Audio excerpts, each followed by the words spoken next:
de hoje. Vamos fazer silêncio e vamos aproveitar como na segunda-feira passada eu me senti muito bem. Embora o espírito que aqui apareceu tivesse a liberdade como teve e sempre terá de expor as suas ideias. Isso nesta casa é uma constante da liberdade de expressão a qualquer pessoa, encarnada ou desencarnada, para dizer dos seus sentimentos, das suas ideias, dos seus pontos de vista e aí por diante. E nós não queremos fazer aqui com uma norma, toda segunda-feira, fazer vibração, mas eu acho que nós estamos precisando. O mundo está muito tumultuado. As pessoas estão em conflito. E há sofrimento por toda parte. Então vamos parar um pouquinho, apagar as luzes como foram apagadas e vamos nos deixar envolver pelas energias boas dos nossos mentores, desses espíritos que nos ajudam. Nós que temos nosso centro, isso é um privilégio, à beira-mar. Vocês da janela podem contemplar a Baía de Todos os Santos e a nossa cidade iluminada. Então, diante desse quadro, vamos vibrar. E aqui já se inclui a oração. Vibremos por nós mesmos. Vibremos pelos que sofrem. Embora também soframos. E por isso estamos aqui. Ou pelo menos um dos fatores preponderantes da nossa estada aqui é a dor, é o sofrimento. Muitas vezes a dor aliada à busca. Nós sempre estamos buscando alguma coisa. Paz, harmonia, discernimento, tolerância, especialmente a tolerância. E Jesus a respeito disse que deveríamos ser indulgentes, tolerantes para com os defeitos alheios e severos para com nossos próprios defeitos. Isso no sentido de ação, de operacionalização dos nossos defeitos ou de nossas inferioridades. Normalmente nós não procuramos saber a extensão exata do que nós perpetramos, do que nós falamos. E eu já disse aqui, uma certa feita, quanto ao problema da reputação e da consciência. Às vezes nós damos um valor muito grande ao que falam a nosso respeito. Então a reputação é aquilo que as pessoas pensam que nós somos. Levadas pelas aparências, e por outros fatores. Mas a consciência é diferente. A consciência é um alerta sobre aquilo que nós realmente somos. E é justamente a ela que devemos prestar contas, e não a reputação. E aqui não funciona essa questão do vox populi e vox dei. A voz do povo nunca será a voz de Deus. Que a voz de Deus é a sua lei. E a voz do povo é plena de inconsequências. Às vezes até maledicente. Então nós vamos agora fazer essa vibração, já estamos fazendo, em prol daqueles que passam por dores e sofrimentos maiores do que os nossos. Que às vezes nós pensamos que sofremos mais do que todo mundo, que nós temos azar, que nada dá certo em nossa vida, que há sempre alguém contra a gente, às vezes dentro da própria família, e nos queixamos o tempo todo, todos nós. Lembro-me daquele fato muito importante que dizem que aconteceu, de uma pessoa que vem se queixando que não tinha sapatos, e encontrou um dia alguém que não tinha os pés. E ele nunca mais se queixou. Então, às vezes, o nosso sofrimento parece ser maior do que o de todo mundo. E não é. Pelo menos nós estamos aqui. E por que que nós estamos aqui? Para abrandar esse sofrimento, para fazer com que ele termine, se esgote. Isso sob a égide da ação dos espíritos da casa. Será que eles vão resolver todos os nossos problemas? Nós vamos deixar de sentir angústia, depressão, tristeza, desânimo? Não, eles fazem a parte deles. E nós temos que fazer a nossa. E a nossa parte é mais difícil. Porque nós devemos nos encarar. Devemos nos suportar também. Quando quisermos fazer uma análise consciencial. É muito difícil a gente se enfrentar, mas não é impossível. É difícil, mas não impossível. Basta que a pessoa tenha coragem. É fundamental ter coragem de se enfrentar. Por exemplo, dizer de si para consigo: eu sou invejoso, eu sou orgulhoso, eu me sinto incomodado com o sucesso alheio, eu estou agindo corretamente em família, na sociedade. Será que o meu procedimento é justo em relação às expectativas das pessoas que estão à minha volta? Essas questões, ou esse questionamento, é necessário. Vocês ouvem falar em autoiluminação, autoconhecimento, equilíbrio interior. Olha, isso vem proliferando no movimento espírita. Tudo bem, ninguém é contra isso.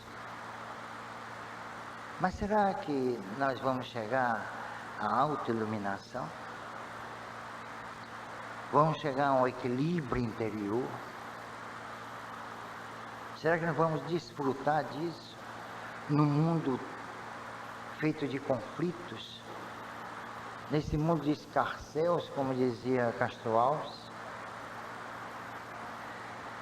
E parece que tudo que está à nossa volta não nos afeta. Nós não fazemos parte também desse processo social, político, institucional. Somos cidadãos, somos espíritas, mas somos cidadãos. Nós pagamos impostos, nós sofremos e muito pela política tributária do país, a justiça, a corrupção.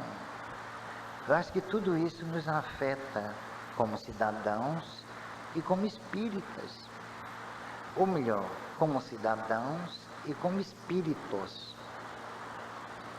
Nós não podemos dissociar, dizer, não, aqui no centro eu sou espírita, eu sou espírito, lá fora eu sou cidadão.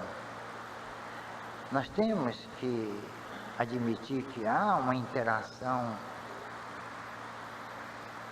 entre ambos, espírito e cidadão. Espírita, cidadão. Então nós não podemos ficar alheios ao que acontece aí fora. E nós não podemos fazer da casa espírita um oásis. A gente vem para aqui, e aqui é um lugar de paz, de repouso intelectual, moral, e aí por diante. Aqui é uma escola. E como escola, nós aprendemos. E quem são os nossos mestres? Em primeiro lugar, a dor, o sofrimento, e depois essas entidades, esses espíritos que estão aqui para nos ajudar, coadjuvar o nosso esforço, a nossa luta. E esses espíritos já passaram muitos pelo que nós estamos passando. Eles têm a experiência, a vivência, não é só o conhecimento humanístico, a verve poderosa, a inspiração admirável. Eles têm a experiência, eles sabem mais ou menos, respeitando a individualidade, respeitando as idiosincrasias, eles sabem do que nós estamos precisando. Mas, entretanto, eles têm limites. Eles não podem nos substituir. Eles não podem fazer com que sejam eliminadas as nossas agruras, que os nossos sofrimentos se acabem, se esgotem de uma hora para outra, porque depende também de vários fatores e circunstâncias. Mas eles estão aqui para nos dar essa ajuda. Que tipo de ajuda? É bom perguntar. Que tipo de ajuda nós podemos obter desses espíritos? Abrir os olhos para a nossa própria realidade. O estudo, convite ao estudo. Ao estudo não especificamente da doutrina espírita, para não sermos radicais, mas de tudo aquilo que sirva para nos guiar nesta vida de tantas provocações, de desafios tremendos.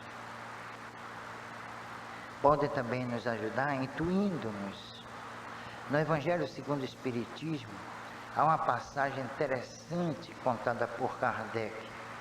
Uma pessoa estava perdida no deserto. E de repente apareceram à sua frente 2 caminhos. Aí o espírito protetor disse, olha, intuiu, siga o da direita.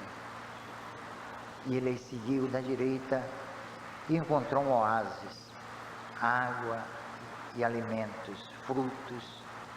Ele disse, olha, se não fosse a minha velha intuição, às vezes, isso que Kardec queria realmente frisar, às vezes nós somos ajudados pelos espíritos e não percebemos. Eles estão ali nos intuindo para que sigamos o caminho do bem, por exemplo. Mas muitas vezes nós não atendemos, não valorizamos, fechamos os olhos e os ouvidos para essas admoestações, para um conselho, uma orientação. Então, nós temos que, como dizia Helena Blavatsky, ouvir a nossa voz interior. Aliás, ela tem um livro fantástico, A Voz do Silêncio, que foi traduzido esse livro por Fernando Pessoa, um grande poeta português. A voz do silêncio é justamente a intuição que vem, a ideia, aliás, o conselho, a orientação que vem desses espíritos. E nós não nos preocupamos com isso. Nós não damos atenção a isso. E temos que sofrer as consequências. Porque as consequências são dolorosas, normalmente. E quando estamos, digamos assim, no uso e fruto desses sofrimentos, nós apelamos para Deus ou blasfemamos. E queremos que Deus resolva tudo isso. Tanto que as pessoas dizem, não, graças a Deus, eu consegui resolver o problema. Mas será que foi graças a Deus mesmo? Às vezes é graças a um espírito que fala, eu acho, em nome de Deus, ou que se conduz naquele momento em nome de Deus. Não o Deus convencional, Deus criado pelo homem, como dizia Voltaire. Ele dizia assim, eu não acredito no Deus que o homem criou, mas acredito no Deus que criou o homem. Então esse Deus que nós não conhecemos, porque não está descrita a sua ação em livro nenhum, mas sim na nossa consciência, esse Deus está pelas suas leis em nossa consciência. Ele age o tempo inteiro. Nós não percebemos, mas não diretamente, ou se for diretamente nós não sabemos, mas sabemos que é através dos espíritos, que são os seus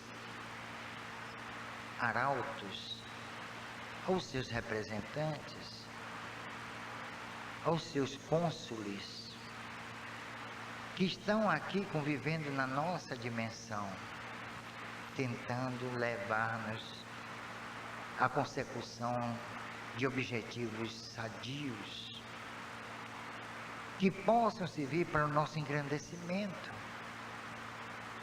Mas no engrandecimento não aos olhos das pessoas, porque é uma opinião nossa. Nós não devemos fazer o que deveríamos fazer, o que temos necessidade de fazer em nível moral, ético, não para satisfazer as pessoas, mesmo aquelas que estão à nossa volta, que convivem conosco no dia a dia, mas para satisfazer a nossa consciência. Não é questão de egocentrismo, não é isso, mas de valorização. Nós devemos nos valorizar e devemos, não, eu sou um ser eterno, Qualquer ato que eu pratique gera consequências, gera repercussão. E eu preciso avaliar não o ato em si, mas do que dele pode decorrer. Mas muitas vezes nós nos deixamos levar pelas paixões, somos passionais. Nós não medimos as consequências dos atos que praticamos. Nós não avaliamos as suas repercussões. Somos impulsivos. E isso se constata em todos os lugares onde vivemos. Na família, no trânsito, no trabalho, no próprio templo. E aí vamos agindo. Hoje em dia, infelizmente, poucas pessoas confiam em seus semelhantes.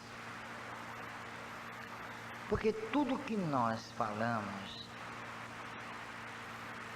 pode gerar problemas se aquilo que falamos entra pelos ouvidos de um maledicente. Então as pessoas têm receio. Muitas vezes chegam para a gente e dizem, olha, eu tenho medo hoje de falar.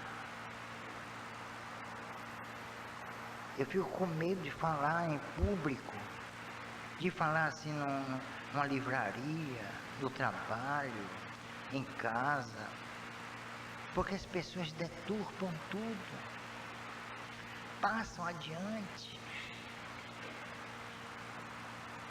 Vem aquela questão da reputação e da consciência. Mas acontece o seguinte, mesmo prevalecendo a análise da consciência, nós temos que admitir algo que é realmente uma realidade. A reputação pode prejudicar ou não uma pessoa. Isso, eu já passei por isso. Uma certa feita, alguém lembrando nomes para um congresso aqui, aí citaram o nome de Bernardo. Diz, que tal se convidarmos Bernardo? Aí eu estava dirigindo a reunião, fez nesse Bernardo dançou. Bastou um aquele disse tudo. Disse muita coisa contra mim. Então, isso é uma questão muito séria e que devemos, nós espíritas, discutir. Porque não se pode deixar levar, e ninguém deve se deixar levar pelas aparências.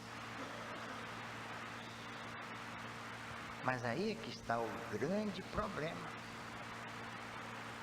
Então vamos vibrar agora por todas as pessoas. Quando nós falamos aqui em doentes, nós não falamos apenas aqueles que estão nos hospitais, que estão em casa passando por dores e sofrimentos, com doenças graves, às vezes doenças terminais, mas também por esses moralmente doentes. Talvez estejam precisando muito mais do que aqueles que estão lá no leito de dor, porque eles são os representantes da discórdia,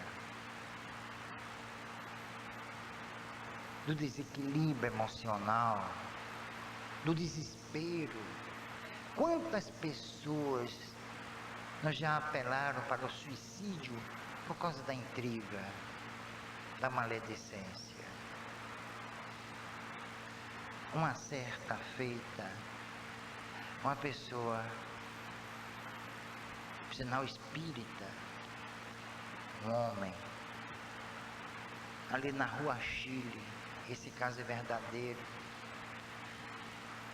ele conversando com um amigo, e de repente aparece uma jovem muito bonita, uma loura, e aí abraça-la, mas com força, beija de um lado, do outro, e de frente estava a sua vizinha. E aí ela corre para casa, procura a esposa desse espírita e diz: olha, eu vi seu marido agora atracado com a loura na rua Chile. Mas aos beijos, porque exagera, aumentam. Quem conta um ponto aumenta, não um ponto, mas vários pontos. E eu vi, mas olha uma coisa, eu fiquei constrangida. Eu disse: coitada de fulana, fulana era a esposa dele. E foi contar. E ela, chorando, a esposa, fez as malas e foi para casa da mamãe. Quando ele chega em casa, não encontra mais ninguém, nem ela, nem o filho. E ele fica desesperado, sem saber o que aconteceu. Telefona para casa da mãe, da sogra, e ela diz: olha, fulana está aqui com o filho, porque ela soube que você está com outra. Veja só, ele já está com outra. E ele vai lá, e ele tenta explicar tudo, e ela não aceita desculpa, nem explicação, nem nada. Está desfeita a família por causa de uma intriga, por causa da aparência. Mais tarde ela soube do fato, a verdade. Corre para ele e ele disse: não quero mais porque você não confiou em mim, confiou em sua vizinha. Então vejam só, uma intriga destrói família, uma intriga leva a pessoa ao suicídio, uma intriga pode levar a pessoa à depressão, uma intriga pode levar a pessoa ao crime. Então, nos nossos dias, nos dias que correm, cada vez mais a intriga toma corpo. Por isso que nós botamos aqui embaixo a seguinte sentença: a maior de todas as verdades é a intriga, porque sempre se dá ouvido ao maledicente. Que tal ouvir as duas partes? Geralmente não se procede desse jeito, dessa forma, e aí as pessoas são prejudicadas. Quantos sofrimentos, quantas dores por isso.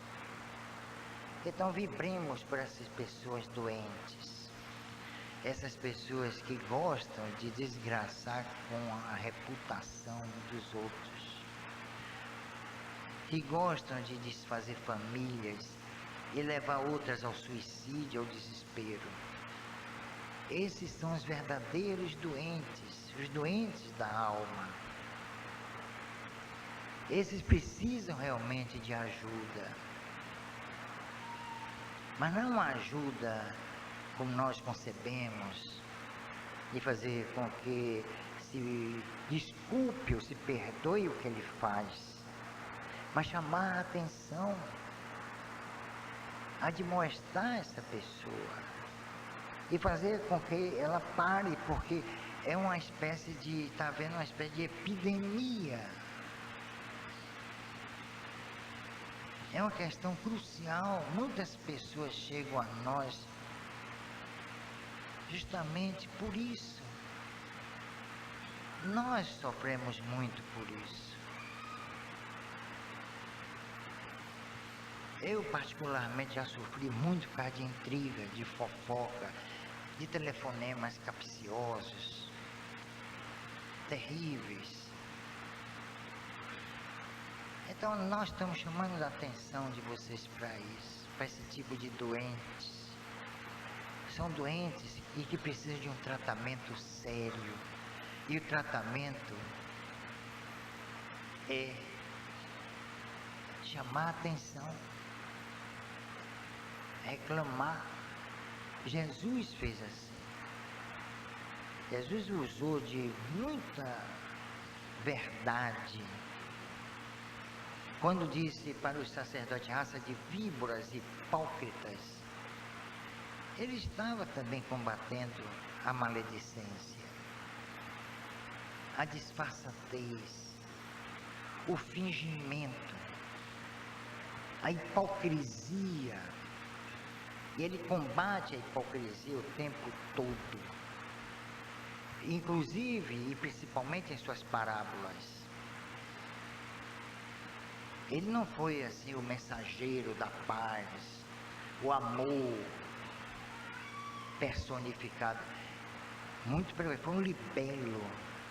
Jesus foi um verdadeiro libelo na sociedade do seu tempo e de todos os tempos.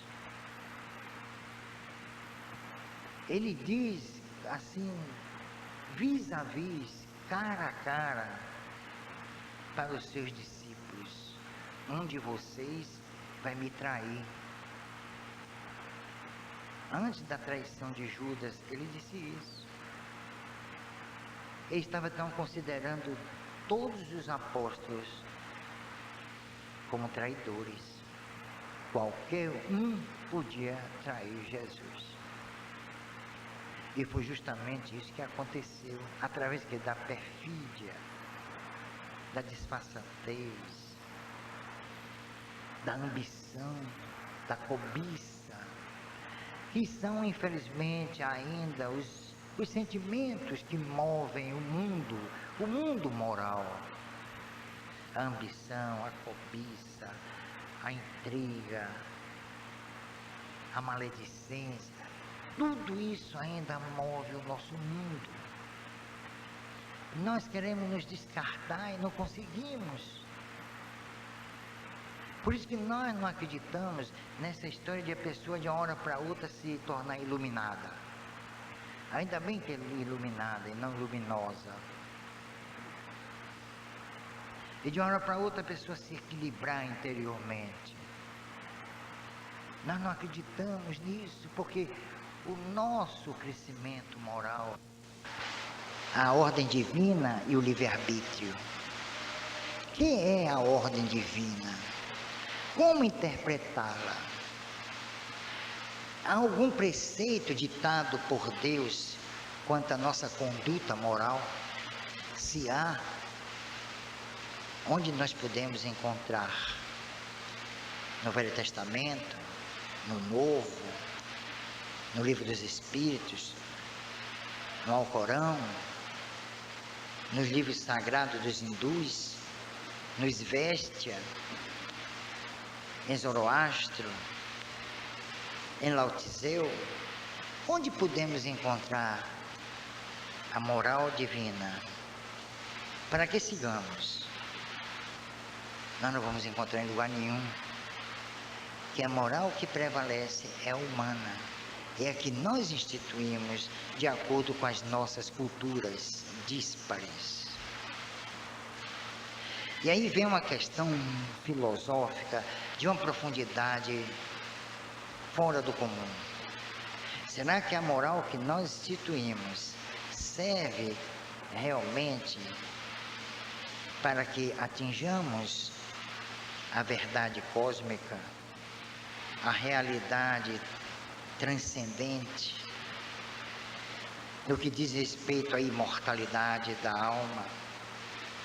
Será que a moral que nós instituímos ao longo do tempo vai servir para que nós nos situemos dentro dessas perspectivas ou dessas realidades? Não existirá uma moral subsequente à nossa? E se houver, de onde ela emergirá? De onde ela vai surgir? Do próprio espírito, do próprio ser? é uma questão que vem sendo discutida desde a mais remota antiguidade filosófica. Ésquilo, o próprio Pitágoras, Aristóteles, Platão, Sócrates, Parmênides.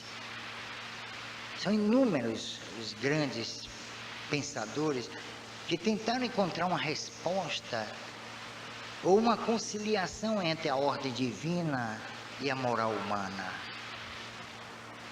Qual que prevalece? Será que a ordem divina, disse uma vez Protágoras, será que a ordem divina estará sempre de acordo com os conceitos, com os valores da moral humana? Onde a ordem divina se adequa a esses valores? É uma questão muito séria e poderia ser pensada e repensada, analisada com critério, com desenvoltura moral, levar-nos a algum caminho que possa ajudar o homem a resolver seus graves problemas de relacionamento social. Então, a doutrina espírita e a sua filosofia, a filosofia espírita, ela tende justamente para esses questionamentos. Não foi sem razão que um Goethe terçou armas intelectuais, filosóficas com Kardec. Um Voltaire também vê a mesa mediúnica. Rousseau, o grande educador, o autor de Emílio, e tantos outros, Fénelon, por exemplo, alguém bulhou aí, Fénelon, por exemplo, um dos pais do iluminismo francês, também posicionou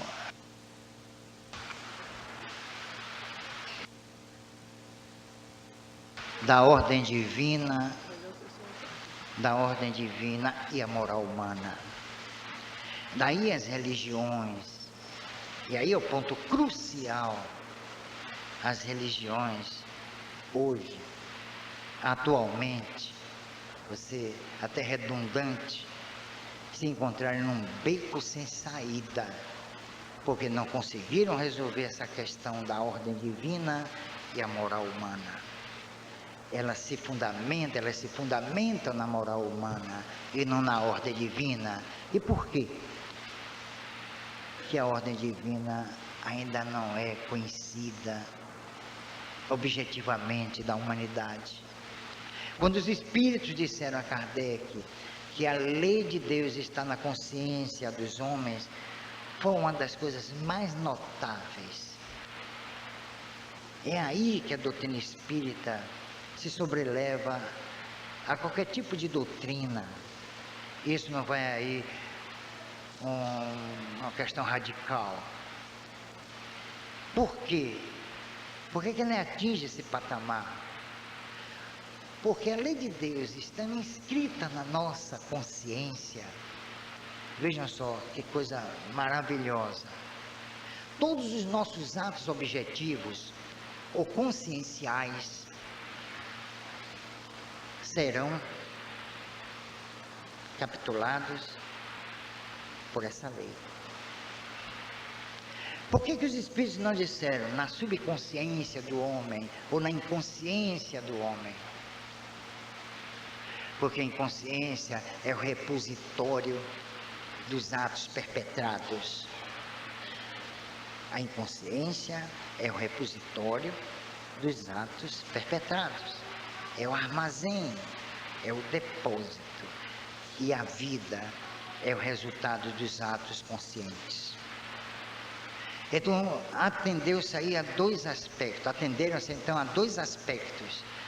O objetivo ligado ao consciente, o subjetivo ligado ao inconsciente. É aí que está a memória do espírito. É por ali que ele sofre. O seu verdadeiro sofrimento não é a doença avassaladora, não é o câncer famélico, são os atos praticados na inconsciência e os resultados obtidos na vida prática, objetiva, comandada pelo consciente. Então, consciente e inconsciente tem um valor diferente daquele freudiano, porque está ligado à paligenesia, está ligado à perpetuidade da vida e não à sua transitoriedade. As doutrinas psicanalistas se esgotam no túmulo com o ser.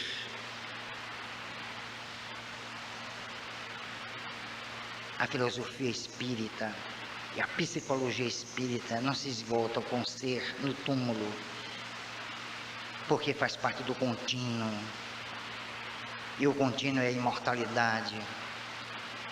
Então são essas questões que nós espíritas deveríamos estar discutindo. Em encontros acadêmicos, por exemplo, com psicólogos, psicanalistas, psicoterapeutas, e aí por diante. Mas o que é que está acontecendo? O que é que vem acontecendo na atualidade? Qual a posição do espírita diante de uma sociedade em estado praticamente de falência moral? Como ele se posiciona? Qual a sua contribuição? O que é que ele pode dar? Quais os subsídios que ele pode oferecer para que a sociedade não encontre um caminho certo, correto, mas pelo menos provoque ilações, considerações, reflexões sobre esse processo que cada vez mais se agrava e cada vez mais as pessoas sentem que não há solução.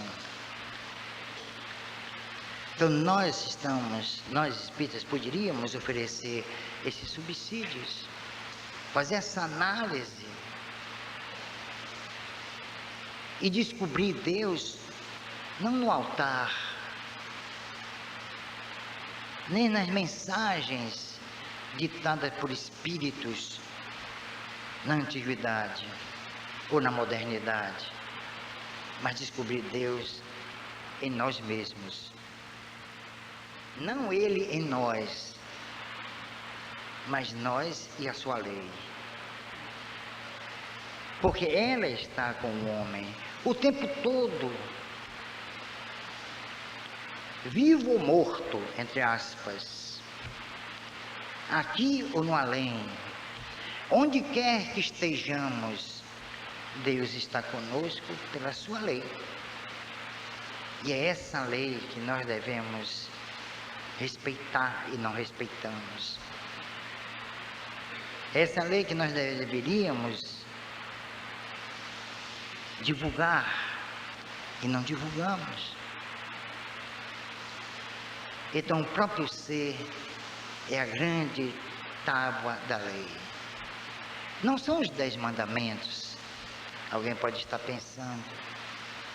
Aquele recebido por Moisés, pressupostamente no Monte Sinai, pressupostamente porque os hebreus, no seu êxodo do Egito à Palestina, jamais passaram pelo Monte Sinai, nunca estiveram no Monte Sinai. Então ele recebeu, ninguém sabe onde nem como, os 10 mandamentos, como se fossem ali capítulos da lei de Deus, mas são apenas capítulos das inconsequências humanas. Não furtarás, não desejarás a mulher do próximo. Que Deus cósmico é esse que se preocupa com adultério, quando o adultério está saindo das legislações humanas? Não é mais crime o adultério. Nulo crime sine leges. é uma verdadeira lei de Deus que está no próprio homem. Não foi esculpida numa pedra, mas foi esculpida na consciência do homem. É uma lei pétrea, como dizem os juristas. É uma lei inamovível. É uma lei que nós não enxergamos. Não há olhos que possam enxergar a lei de Deus, mas a alma sente que ela existe, que ela está ali presente o tempo todo. Ela é onisciente, como Deus o é. Ela é onipresente.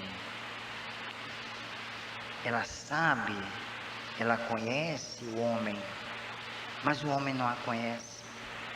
Deveria conhecê-la.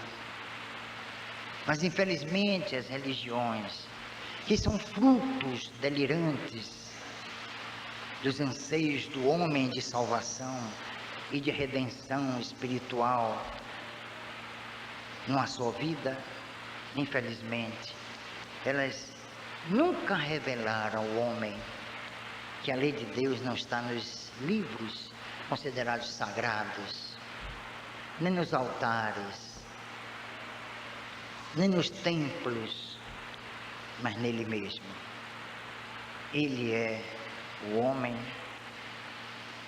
o portador da lei de Deus. Ali ele está, é o grande livro da vida, é a consciência do homem. Desencarnando, ele não perde a consciência, porque ele continua agindo, continua atuando, e a lei ali sempre presente.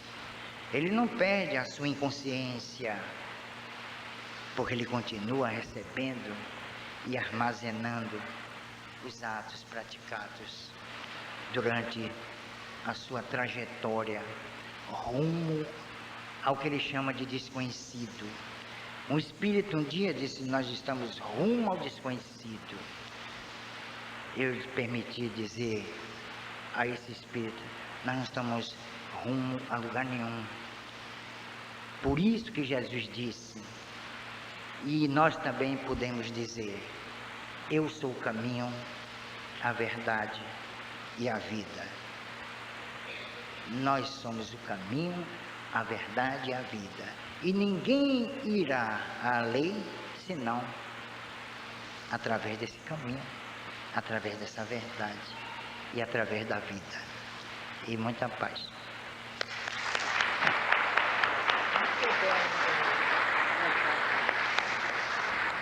Vamos à segunda parte do nosso trabalho.